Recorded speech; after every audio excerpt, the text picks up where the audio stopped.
तो आज का हमारा टॉपिक होने वाला है मोहम्मद गोरी पर, क्योंकि हम पढ़ रहे हैं मध्यकालीन भारत का इतिहास, और मध्यकालीन भारत के इतिहास में भी हम पढ़ रहे हैं भारत पर विदेशी आक्रमण। तो भारत पर विदेशी आक्रमण जो किया था वो मोहम्मद बिन कासिम के द्वारा किया गया था, महमूद गजनबी के द्वारा किया गया था और मोहम्मद गोरी के द्वारा किया गया था। मोहम्मद बिन कासिम और महमूद गजनबी के बारे में हम इससे पहले पढ़ चुके हैं 2 वीडियो में लोकेशन के अकॉर्डिंग। आज भी मैं मोहम्मद गोरी को जब पढ़ाऊंगा तो मैं इसकी लोकेशन दिखाऊंगा, भारत का मैप बना के दिखाऊंगा कि ये आक्रमण करने के लिए आया कहां से था। लेकिन सबसे पहले आपको ये जान लेना है कि मोहम्मद गोरी के द्वारा हमारे भारत पर 1175 ईस्वी से लेकर 1206 ईस्वी के बीच में आक्रमण किया गया था। तो मोहम्मद गोरी के बारे में हम पढ़ेंगे 1175 ईस्वी से लेकर 1206 ईस्वी तक, क्योंकि 1206 ईस्वी के बाद फिर स्टार्ट हो जाता है दिल्ली सल्तनत, और दिल्ली सल्तनत पढ़ेंगे हम मोहम्मद गोरी के बाद। तो चलिए स्टार्ट कर लेते हैं। सबसे पहले मोहम्मद गोरी के बारे में जान लेते हैं। तो मैं इसके लिए एक छोटा सा मैप बना देता हूं और मैप के थ्रू मैं आपको समझाता हूं।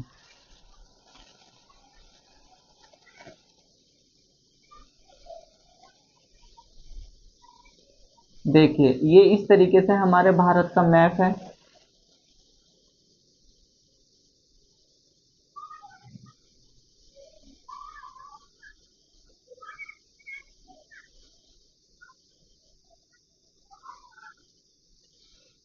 हमारा काम यहीं से ही हो जाएगा, इतना ही मैप से काम हो जाएगा। देखिए ये हमारा भारत है, और मोहम्मद गोरी जो था वो तुर्क से आक्रमण करने के लिए हमारे भारत पर आया था। तो आप अच्छे से जानते हो कि यहाँ पे क्या है, पाकिस्तान है। ये वाला जो हिस्सा है वो किसका है, पाकिस्तान का है। जबकि ये वाला जो हिस्सा आ जाता है ये है अफगानिस्तान का हिस्सा। यहाँ पे अफगानिस्तान स्थित है। हालांकि पाकिस्तान और अफगानिस्तान जो है ये हमारे भारत के ही क्या हुआ करते थे, हिस्सा हुआ करता था। और जैसे ही आप इधर जाओगे तो आपको मिलेगा अरब प्रदेश, और अरब प्रदेश में आप अच्छे से जानते हो जैसे कि ईरान, इराक, ये सभी कहाँ पे आते हैं, अरब प्रदेश में आ जाते हैं। और इसके ही थोड़ा सा जस्ट ऊपर जैसे ही आप जाओगे तो आपको मिलेगा यहाँ पे तुर्क, मतलब कि तुर्की। तो जो ये मोहम्मद गोरी है ये तुर्क से ही हमारे भारत पर आक्रमण करने के लिए आया था।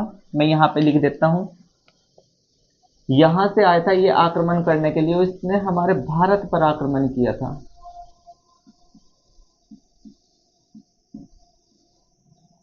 अब समझिए मोहम्मद गोरी के बारे में हम पढ़ेंगे 1175 ईस्वी से लेकर 1206 ईस्वी तक। और तुर्क में एक वंश चला करता था जिसका नाम था संसबनी वंश, और संसबनी वंश से ही क्या करता था, मोहम्मद गोरी संबंध रखता था। और संसबनी वंश के अंदर ही एक वंश चला करता था जिसका नाम था गौर वंश, या हम बोल सकते हैं कि संसबानी तुर्क था कौन, मोहम्मद गोरी। और कौन से वंश से था ये, गौर वंश से था, जब ये भारत पर आक्रमण करने के लिए आया था। लेकिन भारत के किस हिस्से पर इसने सबसे पहले आक्रमण किया था वो जान लेते हैं। देखिए प्रथम आक्रमण जो है मोहम्मद गोरी का वो 1175 ईस्वी में हुआ था, और 1175 ईस्वी में प्रथम आक्रमण जो है वो मुल्तान पर किया गया था। भारत में ही एक जगह पड़ती थी मुल्तान, उस पर आक्रमण किया गया था मोहम्मद गोरी के द्वारा 1175 ईस्वी में। और उस टाइम पर मुल्तान में रहा करती थी करमाथी जनजाति, जो कि एक मुसलमानों की जनजाति हुआ करती थी।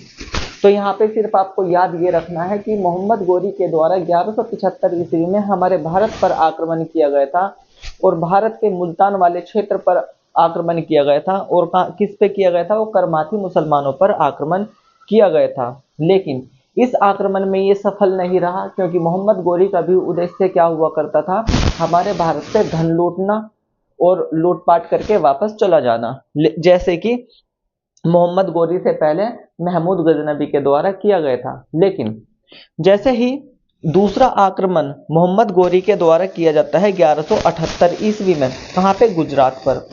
तो गुजरात पर आक्रमण करने का मोहम्मद गोरी का मकसद ये था कि जिस तरीके से महमूद गजनबी ने गुजरात के सोमनाथ मंदिर को तोड़कर तहस नहस कर दिया था और वहां से धन संपत्ति लूटकर ले गया था, तो ऐसा ही करना चाहता था कौन, मोहम्मद गोरी। जिसके कारण 1178 ईस्वी में गुजरात पर आक्रमण किया गया मोहम्मद गोरी के द्वारा। और उस टाइम पर गुजरात का शासक हुआ करता था भीम प्रथम, जिसे मूल भीम द्वितीय, सॉरी क्या था, भीम द्वितीय या फिर मूलराज द्वितीय भी उसको बोल सकते हैं।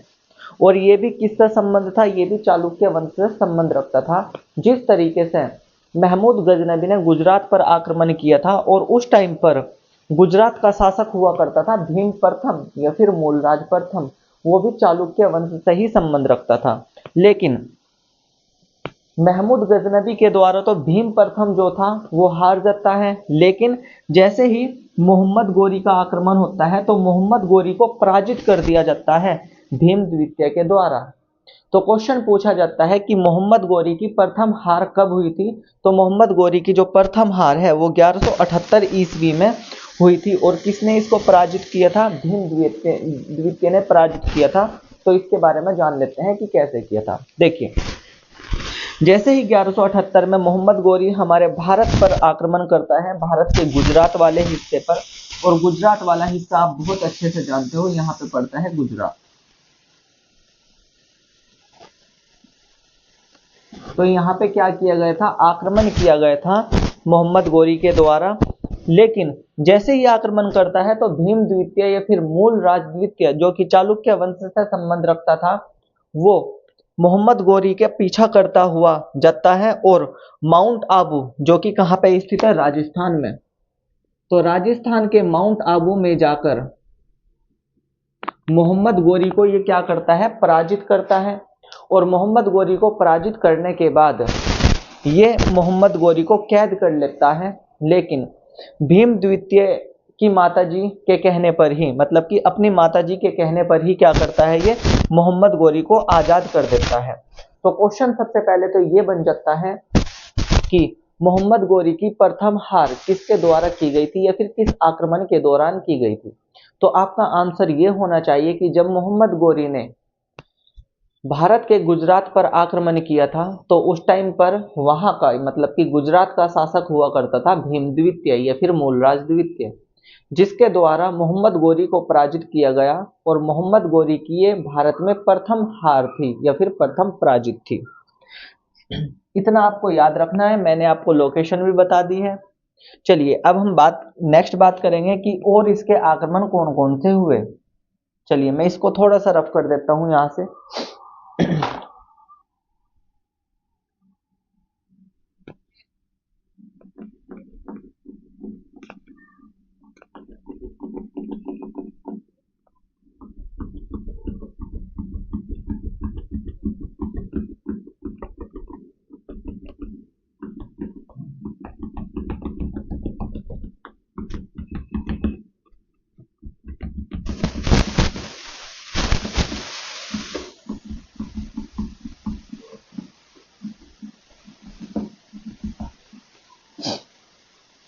देखिए दोस्तों, अब हमें पढ़ना है कि जैसे ही 1178 ईस्वी में मोहम्मद गोरी हार जाता है तो हारने के बाद फिर ये सोचता है कि उत्तर भारत में या दक्षिण भारत में, क्योंकि उत्तर भारत तो ये है, ये वाला दक्षिण भारत है, और दक्षिण भारत के में ही आ जाता है गुजरात। तो ये कहता है कि जब तक गुजरात का शासक भीम द्वितीय है तब तक दक्षिण भारत पर विजय प्राप्त करना कठिन है, जिसके कारण इस मोहम्मद गोरी के द्वारा उत्तर भारत पर आक्रमण किया गया। इसके एक साल बाद ही, 1178 के एक साल बाद ही, मतलब कि 1179 में, तो 1179 ईस्वी में इस मोहम्मद गोरी के द्वारा सिंध और कश्मीर पर अधिकार किया गया।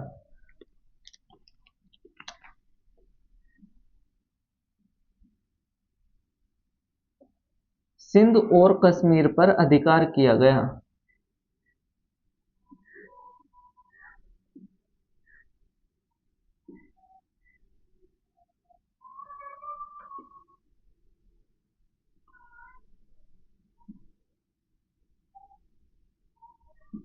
सिंध और कश्मीर, जैसा कि आप जानते हो कि मैंने आपको इससे पहले वाली क्लास में बताया था कि जब मोहम्मद बिन कासिम का हमारे भारत पर आक्रमण किया जाता है तो वो सिंध वाले क्षेत्र पर आक्रमण करता है, और यहाँ का राजा उस टाइम पर हुआ करता था दाहिर सेन। तो ये वाला जो हिस्सा है ये पड़ता है सिंध वाला हिस्सा। ठीक है। तो सिंध और कश्मीर, आप अच्छे से जानते हो कि कश्मीर यहाँ पे है, ये सारा हिस्सा कश्मीर का हुआ करता था। और ये जब सारा हिस्सा कश्मीर का हुआ करता था तो ये आ जाता है उत्तर भारत में। तो इसका मतलब ये हुआ कि 1178 ईस्वी में जब मोहम्मद गोरी हार जाता है तो ये गुजरात पर, ये दक्षिण भारत पर आक्रमण नहीं करता है, ये भारत के उत्तर भाग में आक्रमण करता है। कहां पे? सिंध और कश्मीर पर। और क्या करता है? सिंध और कश्मीर पर आक्रमण करने के बाद उसको अपने अधिकार में कर लेता है। लेकिन उस टाइम पर यहां पे जो शासन कर रहा था वो कर रहा था चौहान वंश। तो उत्तर भारत में शासन कर रहा था, ये यहां पे एक वंश चल रहा था जिस वंश का नाम था क्या? चौहान वंश।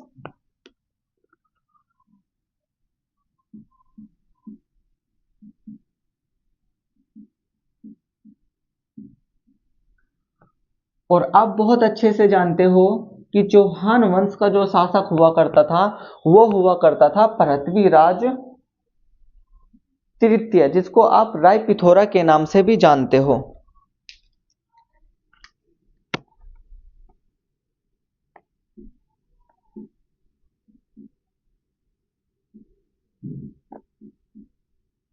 और इसको इतिहास में राय पिथोरा के नाम से भी जाना जाता है।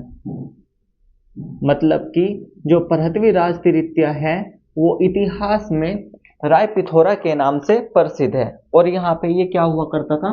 शासन किया करता था।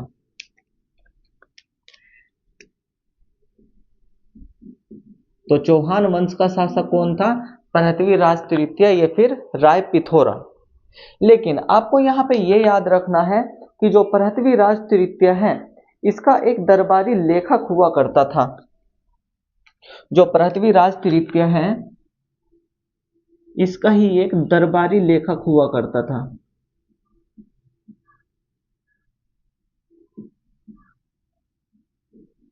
और इस दरबारी लेखक का जो नाम हुआ करता था वो था चंद्रबरदाई।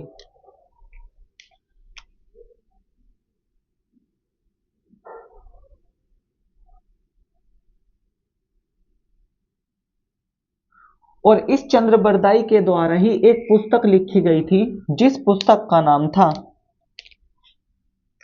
पृथ्वीराज रासो।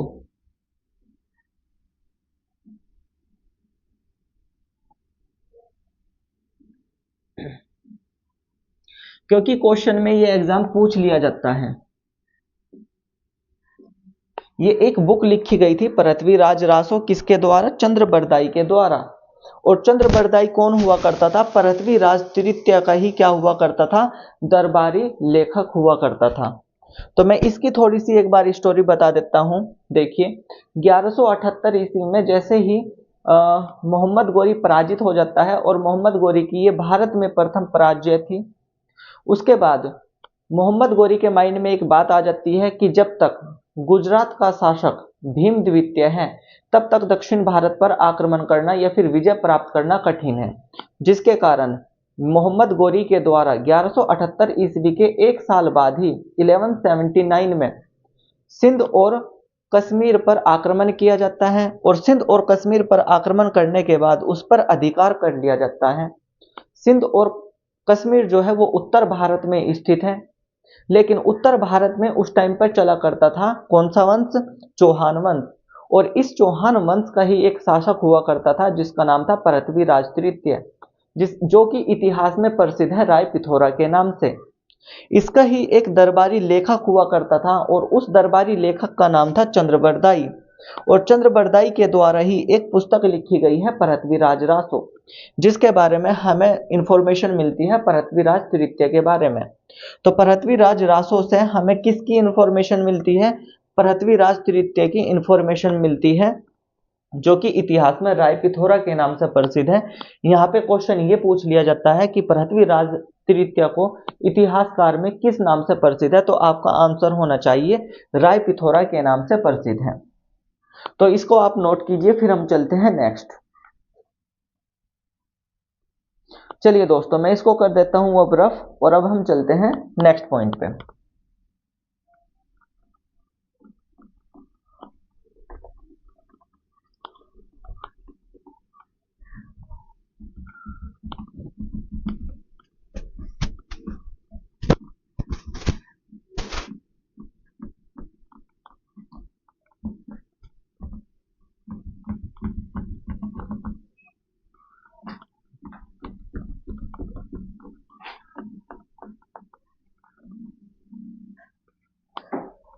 चलिए दोस्तों, अब हम नेक्स्ट बात कर लेते हैं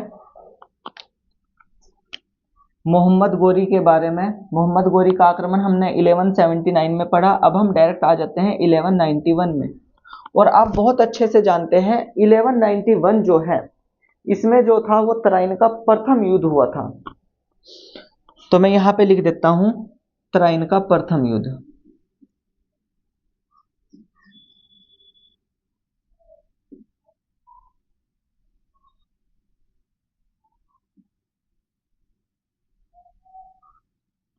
और जो ये तराइन का प्रथम युद्ध था, ये किस किस के बीच में हुआ था, समझिए। तराइन का प्रथम युद्ध जो कि 1191 ईस्वी में हुआ था, वो पृथ्वी राज तृतीय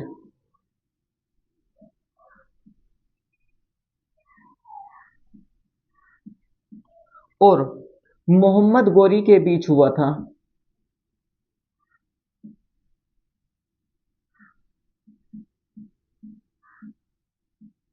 और इस युद्ध में, मतलब कि तराइन के प्रथम युद्ध में, जो पृथ्वी राज तृतीय है वो तो विजयी हो गया था, जीत गया था, लेकिन मोहम्मद गोरी यहाँ पे क्या हो गया था, पराजित हो गया था।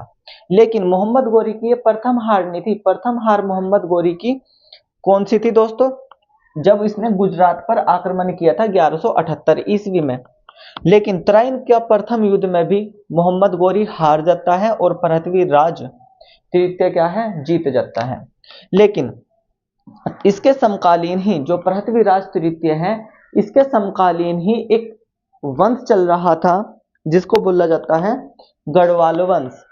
और वो जो गढ़वाल वंश था वो कन्नौज में चल रहा था, जिसका राजा हुआ करता था जयचंद्र। और जयचंद्र की एक पुत्री हुआ करती थी और उस पुत्री का नाम था संयोगिता। और ऐसा माना जाता है या ऐसा कहा जाता है इतिहासकारों के द्वारा कि जो ये पृथ्वी राज तृतीय है, ये संयोगिता से प्रेम किया करता था और उसके साथ विवाह करना चाहता था, शादी करना चाहता था। लेकिन ये बात मंजूर नहीं थी संयोगिता के पिता, जिसका नाम था जयचंद्र, जो कि कन्नौज में गढ़वाल वंश से संबंध रखता था। यह गढ़वाल वंश में वो शासन किया करता था।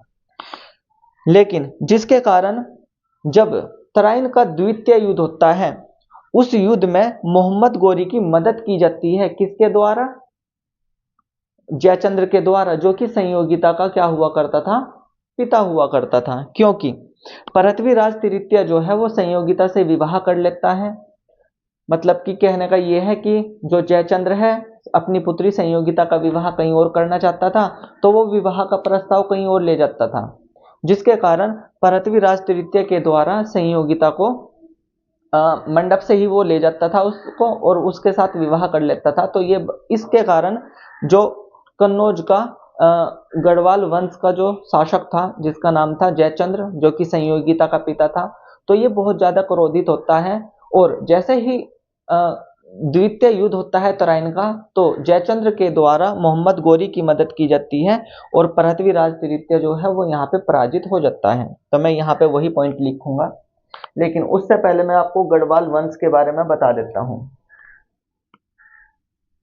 देखिए, कन्नौज की बात है और कन्नौज में चल रहा था गढ़वाल वंश।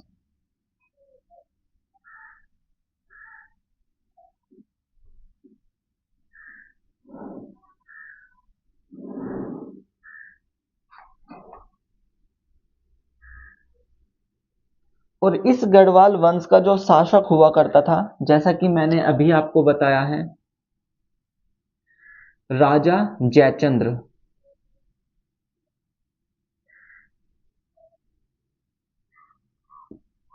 और इसकी एक पुत्री हुआ करती थी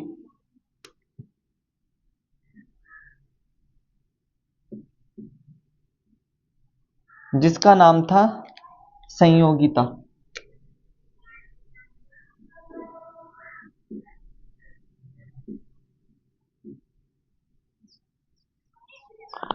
और जैसे मैंने आपको अभी कहानी की तरह ये बताया था कि तराइन का द्वितीय युद्ध होता है, तो तराइन का द्वितीय युद्ध जो होता है वो 1191 ईस्वी के बाद, एक साल बाद ही हो जाता है 1192 ईस्वी में।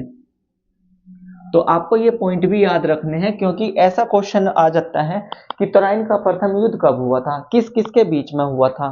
तो ये भी क्वेश्चन यहाँ से बन जाता है। तो आपको याद रखना है, तराइन का प्रथम युद्ध 1191 में हुआ था, पृथ्वीराज तृतीय और मोहम्मद गोरी के बीच में। यहाँ पे मोहम्मद गोरी पराजित हो गया था और पृथ्वीराज तृतीय जो है वो जीत गया था।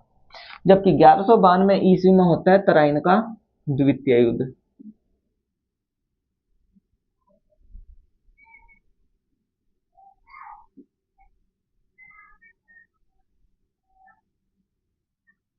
और तराइन का द्वितीय युद्ध जो होता है वो होता है पृथ्वीराज तृतीय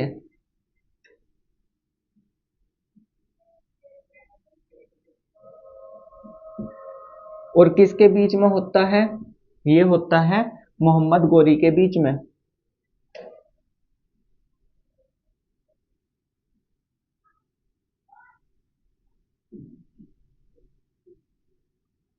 और जैसा मैंने अभी आपको बताया है कि तराइन के द्वितीय युद्ध में राजा जयचंद्र के द्वारा इस मोहम्मद गोरी की मदद की जाती है, और जैसे ही मोहम्मद गोरी की मदद की जाती है तो पृथ्वीराज तृतीय जो है यहाँ पे क्या हो जाता है, पराजित हो जाता है, हार जाता है। लेकिन मोहम्मद गोरी यहाँ पे क्या हो जाता है, विजयी हो जाता है। और जैसे ही यहाँ पे मोहम्मद गोरी विजयी हो जाता है तो भारत में मुस्लिम शासन क्या हो जाता है, शुरू किया जाता है इसके द्वारा। तो मैं वो भी पॉइंट लिख देता हूँ, यहाँ पे लिख देता हूं मैं। इसके कारण ही भारत में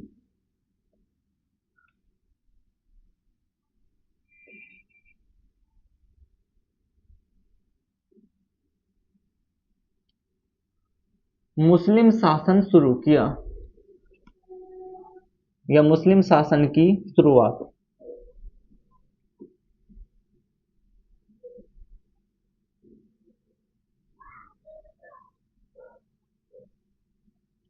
मुस्लिम शासन की शुरुआत की गई।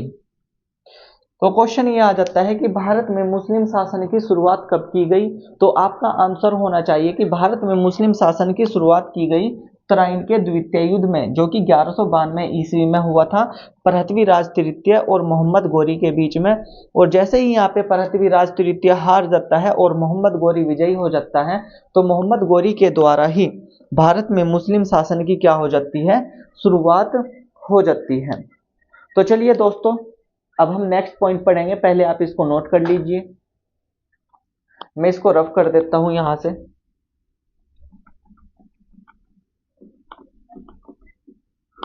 और जैसे ही 1192 ईस्वी में द्वितीय युद्ध होता है तो मोहम्मद गोरी के साथ कुछ सैनिक आए थे, जिनके बारे में अब हम पढ़ेंगे।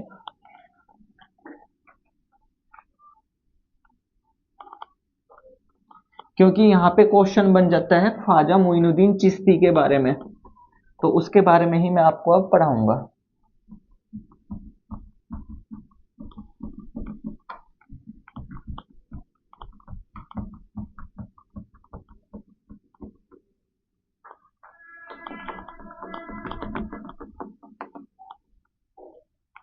देखिए दोस्तों, 1192 ईस्वी में ही जब तराइन का द्वितीय युद्ध हुआ था तो 1192 ईस्वी में ही मोहम्मद गोरी की सेना में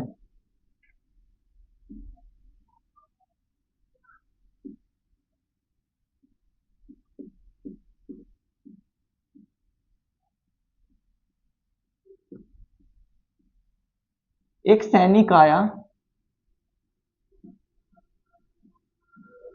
और उस सैनिक का नाम था ख्वाजा मोइनुद्दीन चिश्ती।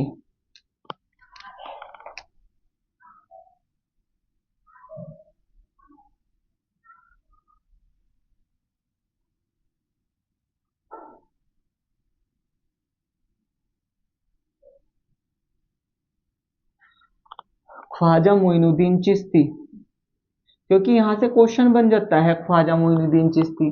अब जो ये ख्वाजा मोइनुद्दीन चिश्ती है, इसने भारत में सूफी मत की स्थापना की। इसने ही भारत में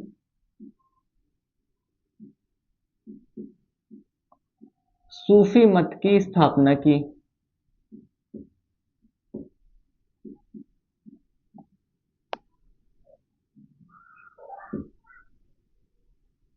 और इसकी कुटिया जो थी वो कहां पे थी? अजमेर में थी। क्वेश्चन यहां से ये बनता है कि ख्वाजा मोइनुद्दीन चिश्ती की कुटिया कहां पे थी? तो आपका आंसर होना चाहिए अजमेर में। तो ख्वाजा मोइनुद्दीन चिश्ती की जो कुटिया थी वो अजमेर में थी। और ख्वाजा मोइनुद्दीन चिश्ती कौन था? मोहम्मद गोरी की सेना में आया था, इसका ही एक सैनिक हुआ करता था। इसके बाद तराइन के द्वितीय युद्ध के एक साल बाद ही 1193 ईस्वी में इसने दिल्ली को अपनी राजधानी बनाया।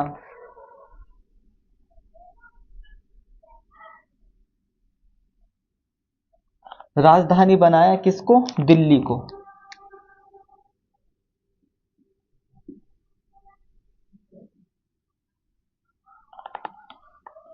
1193 ईस्वी में जैसे ही ये दिल्ली को अपनी राजधानी बना देता है, इसके बाद ही एक साल बाद ही 1194 ईस्वी में एक युद्ध होता है जिसका नाम था चंदावर का युद्ध।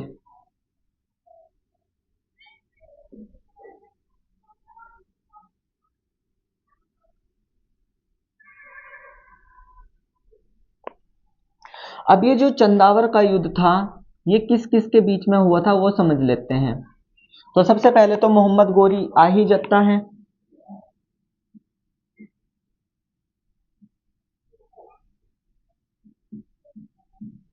और दूसरी तरफ आ जाता है राजा जयचंद्र, जो कि संयोगिता का पिता हुआ करता था। और तराइन के द्वितीय युद्ध में जयचंद्र के द्वारा मोहम्मद गोरी की मदद की जाती है। और मोहम्मद गोरी की मदद करने के बाद पृथ्वीराज तृतीय को ये क्या कर देते हैं? पराजित कर देते हैं। लेकिन यहाँ पे मोहम्मद गोरी विजयी हो जाता है और राजा जयचंद्र जो होता है वो पराजित हो जाता है। तो 1194 ईस्वी में चंदावर का युद्ध होता है। और चंदावर का युद्ध जो है वो मोहम्मद गोरी और राजा जयचंद्र के बीच में होता है। और यहाँ पे मोहम्मद गोरी जीत जाता है और राजा जयचंद्र जो है वो क्या हो जाता है? यहाँ पे पराजित हो जाता है। तो चलिए दोस्तों इसे भी नोट कर लीजिए, फिर हम नेक्स्ट बात करेंगे।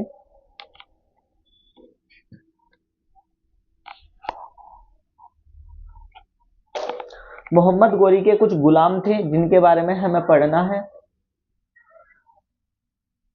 मैं इसको रफ कर देता हूं और हम डायरेक्ट चलते हैं। मोहम्मद गोरी के कुछ गुलाम थे, उनके नाम और उनको कौन कौन सा प्रांत दिया गया, कौन कौन सा क्षेत्र उनको दिया गया, उनके बारे में हम बात करेंगे।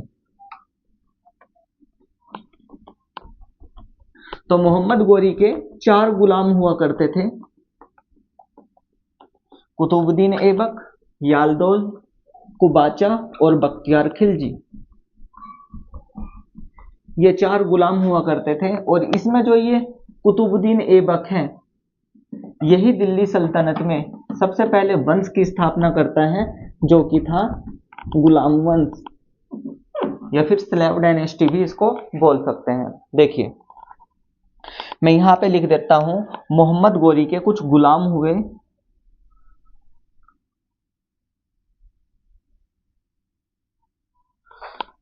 इसमें जो पहला गुलाम आ जाता है वो आ जाता है कुतुबुद्दीन ऐबक।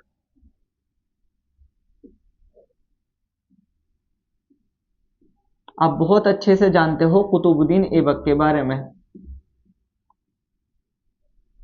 जबकि दूसरा जो आ जाता है वो आ जाता है यल्दौज।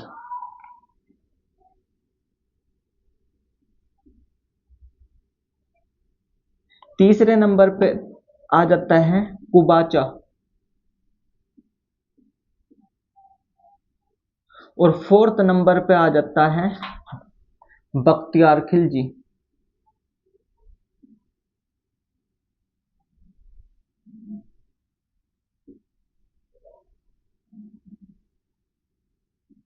और ये बख्तियार खिलजी वही है जो बिहार की नालंदा विश्वविद्यालय में क्या कर देता है? आग लगा देता है और उसको पूरी तरह से तहस नहस ध्वस्त कर देता है।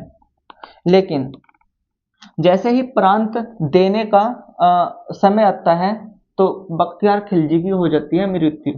मतलब कि बख्तियार खिलजी को कोई सा भी प्रांत या फिर एरिया नहीं दिया जाता था। जो प्रांत होता है आज के टाइम में जैसे कि राज्य हुआ करता था, तो इस टाइम में 1175 से 1206 के बीच में उसको बोला जाता था प्रांत। जबकि कुतुबुद्दीन ऐबक को दिया गया दिल्ली वाला एरिया। तो जैसे ही कुतुबुद्दीन ऐबक को दिल्ली वाला एरिया दिया गया, उसी समय में यलदौज को दिया गया गजनी।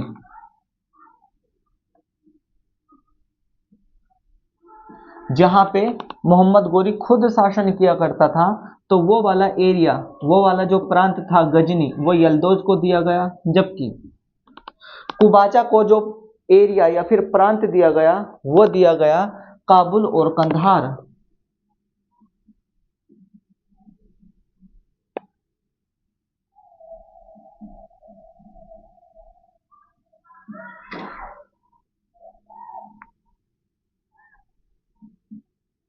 काबुल और कंधार। लेकिन यहाँ पे हमें पढ़ना है किसके बारे में? कुतुबुद्दीन ऐबक के बारे में पढ़ना है। तो कुतुबुद्दीन ऐबक को दिल्ली वाला एरिया दिया गया और दिल्ली में प्रथम मुस्लिम वंश की शुरुआत की गई, मतलब कि प्रथम वंश की स्थापना, जिसे हम मुस्लिम वंश बोल सकते हैं। और कौन सा था ये? प्रथम मुस्लिम वंश, जिसको कहा जाता है गुलाम वंश।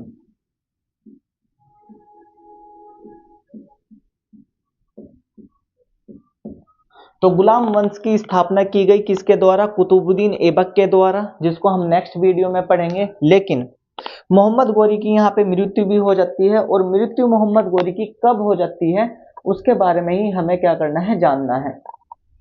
तो 1206 ईस्वी में, यहाँ पे लिख देता हूं मैं, 1206 ईस्वी में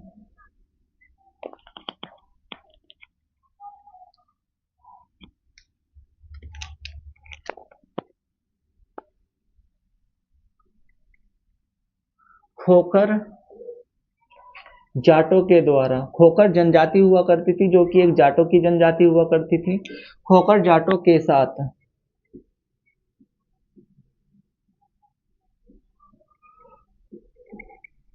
संघर्ष के दौरान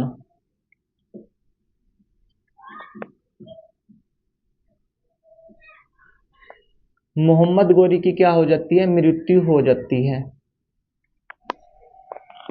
और जैसे ही मोहम्मद गोरी की मृत्यु हो जाती है 1206 ईस्वी में, तभी दिल्ली में एक नए वंश की स्थापना की जाती है, जिसे प्रथम मुस्लिम वंश बोला जाता है, जो कि गुलाम वंश के बारे में आप अच्छे से जानते हो, जो कि 1206 से लेकर 1290 ईस्वी तक माना जाता है। इसका संस्थापक ही माना जाता है किसको? कुतुबुद्दीन ऐबक को, जिसको हम नेक्स्ट वीडियो में पढ़ेंगे। तो आई होप कि आपको ये अच्छे से समझ में आ गया होगा। और अगर आपने मोहम्मद बिन कासिम और महमूद गजनबी की वीडियो नहीं देखी है, तो इन वीडियो को जरूर देख लेना, और उसके बाद फिर आपको मोहम्मद गोरी की भी वीडियो देख लेना, अच्छे से समझ में आ जाएगा। तो दोस्तों हम मिलते हैं नेक्स्ट वीडियो में, तब तक के लिए थैंक्स फॉर वॉचिंग।